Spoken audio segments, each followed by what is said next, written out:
गुरु ब्रह्मा गुरु विष्णु गुरुदेव महेश्वरा गुरु साक्षात् परब्रह्मं तस्मै श्री गुरुवे நமः. கடவுள் அருள் டிவி நேயர்களுக்கு இனிய வணக்கங்கள்.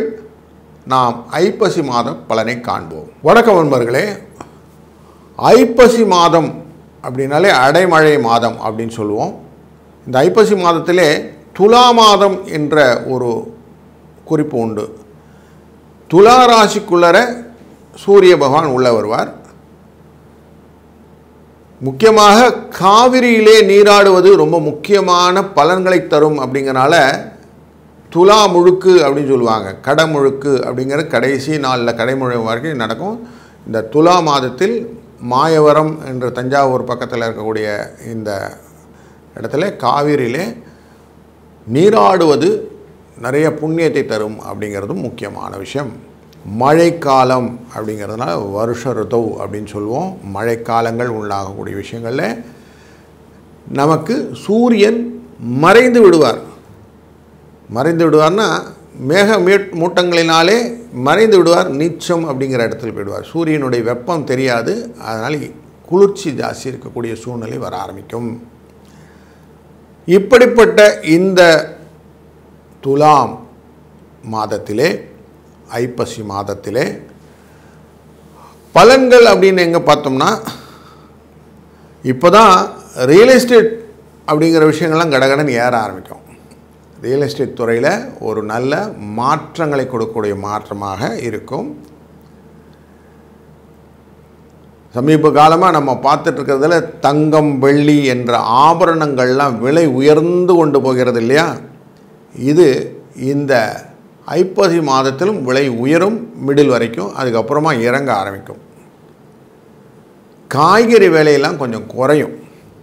சார் மழை நேரத்தில் எப்படி சார் காய்கறி விலையெல்லாம் குறையும்னா, அபிவிருத்தமான விளைச்சல் வந்துடுதுன்ற ஒரு காரணத்தினாலே விளைச்சலை எடுத்து கொஞ்சம் குறையும். மாத கடைசியில் கொஞ்சம் விலையாக ஏற்ற இறக்கங்கள் மாற்றம் உண்டு. தங்கத்தின் விலை கொஞ்சம் குறைவதற்கான வாய்ப்புகளும் உண்டு அப்படிங்கிறது தெரிகிறது. இந்த மாதத்திலே முக்கியமாக சில நிகழ்வுகள் அப்படின்னு பார்த்தோம்னா, 18ஆம் தேதி அக்டோபர் மாதம் ஐப்பசி மாதம் பிறக்கும்போதே சனி பிரதோஷம் அப்படிங்கிற விஷயம் நடக்கும். 20ஆம் தேதி தீபாவளி. அதுக்கு முன்னாடி 19ஆம் தேதி தனத்ரயோதசி அப்படிங்கிற நாள் ரொம்ப முக்கியமான நாள். அன்றைக்கு தங்கம் வாங்குவது இரட்டிப்பு பலனை தரும்னு இருக்குது. அதுபோல் 21ஆம் தேதி சர்வ அமாவாசை திதி தர்ப்பணங்கள் செய்வதனாலே வரக்கூடிய பலன்களை பெறலாம். சூரனை வதம் செய்த நிகழ்வானது 27 அக்டோபர் அன்று நடக்கக்கூடியது. சூரசம்ஹாரம். முருகனை மனதால் நினைந்து நாம் செய்யக்கூடிய காரியங்கள் வெற்றியை கொடுக்கும். தென்காசியில் இருக்கக்கூடிய ஆயக்குடி அப்படிங்கிற ஊரில் பார்த்தீங்கன்னா வெற்றினக்கொடிக்கால்காரர்கள் அப்படின்னு சொல்லுவாங்க. அவர்கள் வெற்று இலையே வேல் மாதிரி இருக்குவதனாலே அவர்கள் எல்லாரும் முருகனையே தான் முழுவதாக நம்பியிருப்பார்கள். இந்த சூரசம்ஹாரத்திலே அவர்கள் செய்யக்கூடிய எடுக்கக்கூடிய சப்பரங்களும் அந்த தேரோ கண்கொள்ளா காட்சியாக அமையும். 4ஆம் தேதி நவம்பர் அன்று பௌர்ணமி. அன்றைக்கு பௌம அஸ்வினி அப்படிங்கிற விஷயம் வரும். சந்திரனின் ஜெயந்தி அப்படிங்கிறது சந்திரனுடைய பிறந்த நாள். இந்த பௌம அஸ்வினி அப்படிங்கிறதுனால கடனை அடைக்கலாம். கடனெல்லாம் தீர்ந்து போயிடும். மலை போல் இருக்கக்கூடிய கடன் அடைவதற்கு ஒரு நல்ல உபாயமான நாள் அது. 5ஆம் தேதி பௌர்ணமியோட கண்டினியூஷன் இருக்கும். அன்றைக்கு அன்னாபிஷேகம்னு சொல்லி நம்ம படைக்கக்கூடிய இறைவனுக்கு சாதத்தினாலே காய்கறியினாலே அலங்காரங்கள் செய்து அழகு பார்ப்போம் அப்படிங்கிறதும். 12ஆம் தேதி நவம்பர் அன்றைக்கு கால பைரவ அஷ்டமி என்கிற ஒரு நல்ல நாளும் உண்டு. 16ஆம் தேதி நவம்பர் அன்று கடைமுகம் என்கிற கடைசி துலாஸ்தானத்தை பண்ணுறவங்க மறுநாள் முடன் முழுக்குன்னு இருக்கும். அப்படிப்பட்ட ஒரு நல்ல நாளில் இந்த ஐப்பசி மாதம் தொடக்கம் முதல் இறுதி வரை நிறைய நல்ல நல்ல விஷயங்களும். அதில் தீபாவளி பண்டிகை 20ஆம் தேதி இருக்குது. சந்தோஷமான தீபாவளி நல்வாழ்த்துக்களுடன் உங்களை ஒரு ராசிக்கும் எப்படி பலன் இருக்கிறது என்று காண அழைக்கிறேன். வாருங்கள். வணக்கம் மகர ராசி அன்பர்களே.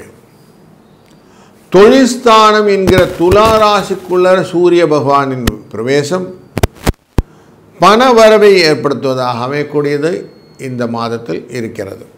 இந்த ஐப்பசி மாதத்திலே சனி பகவான் வக்ரகதியிலே 3ஆம் இடத்திலிருந்து தொடர்ந்து தனலாபத்தை கொடுத்து கொண்டிருக்கிற வேளையிலே குருவினால் கடகராசியிலிருந்து பார்க்கக்கூடியதாக அமைகிறது. அதிசாரத்தில் இருக்கும் குருவின் பார்வை இந்த தனசகாரன் மேல் வருவதனால் தனம் வரும்.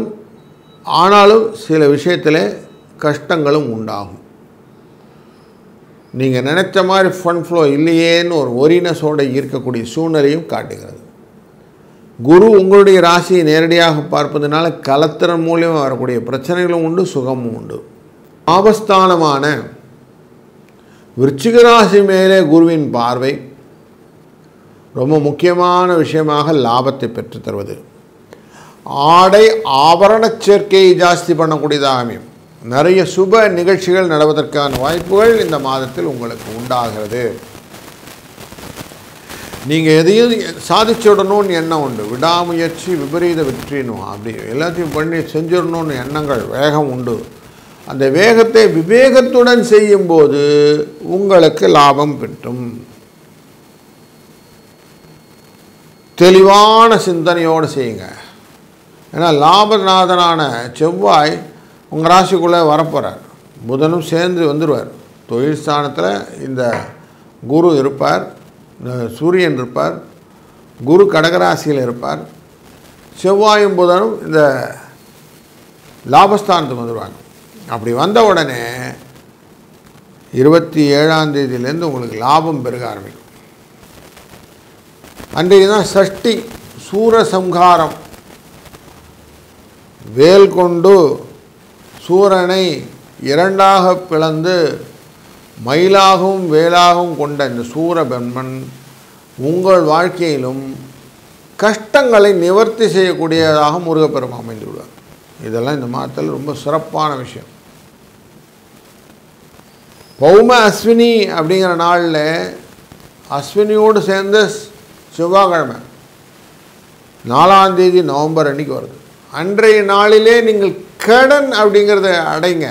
கடன் கடகடன்னு அணைஞ்சிவிடும். மழை போல் இருந்தது சார், இப்போ கடன் இல்லை சார், காணா போயிடுச்சு.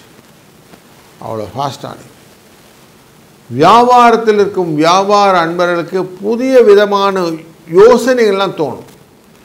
இது எப்படி பண்ணால் சரியாகும், இது எப்படி பண்ணால் மாற்றினா சரியாகும், சர்வீஸ் இண்டஸ்ட்ரியில் எப்படி பண்ணணும், மேனுஃபேக்சரிங் இண்டஸ்ட்ரியில் எப்படி பண்ணணுன்னு நிறைய விஷயங்கள் புதுசாக கலெக்டிவ் இன்ஃபர்மேஷனாக வந்து நிற்கும். அது எல்லாமே உங்களுக்கு லாபத்தை பெற்று தருவதாக அமைவதனாலே நீங்கள் தைரியமாக எக்ஸிக்யூட் பண்ணுவீங்க. குழந்தைகள் வழியில் நீங்கள் மனதிலே என்ன நினைத்திருந்தீர்களோ அந்த காரியங்களை மெதுவாக தான் நடக்கும். ஆனால் நடக்கும், கவலைப்படும். நீங்கள் நினச்சதெல்லாம் நடக்கும் போது மெதுவாக நடக்கும்.